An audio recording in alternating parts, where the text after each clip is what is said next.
হাওয়াই দ্বীপের বনাঞ্চলে থাকা পাখিদের মধ্যে সংক্রামক রোগ এভিয়ান ম্যালেরিয়ার বিস্তার রোধে এবার ব্যতিক্রমী পদক্ষেপ নিলেন গবেষকরা। পাখিদের বাঁচাতে ড্রোন দিয়ে ফেলা হয় ল্যাবে তৈরি হাজার হাজার পুরুষ মশা।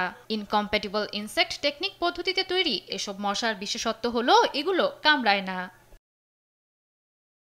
ব্যতিক্রমী এসব মশার শরীরে থাকে উলবাকিয়া নামে বিশেষ ব্যাকটেরিয়া।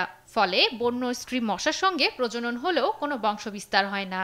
এতে ধীরে ধীরে কমে আসবে বন্য মশার সংখ্যা।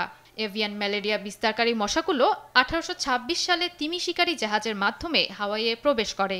প্রতিরোধ ক্ষমতা না থাকা পাখিদের জন্য এসব মশা পরবর্তীতে ক্ষতিকর হয়ে ওঠে। এতে বড় ঝুঁকিতে পড়েছে হাওয়াইয়ের বিখ্যাত দেশীয় পাখি হানিপ্রিপার।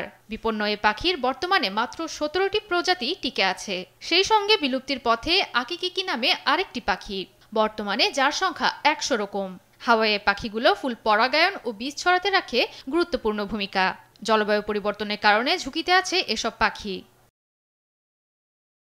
ড্রোন ব্যবহার করে ফেলা বায়োডিগ্রেডেবল পটগুলোর প্রতিটিতে থাকে 1000টি মশা। কাওয়াই ও মাওয়াই দ্বীপে সপ্তাহে ফেলা হচ্ছে 5 লাখ করে মশা। গবেষকদের আশা, এতে পাখির সংখ্যা বাড়ার পাশাপাশি জেনেটিক্যালভাবে তৈরি হবে রোগ প্রতিরোধ ক্ষমতা। তবে দুর্গম অঞ্চলে হওয়ায় অনেক সময় খারাপ আবহাওয়ায় এ কার্যক্রম বন্ধ রাখতে হয়। তবে এর ফলাফল পেতে গবেষকদের অপেক্ষা করতে হবে 1 বছর।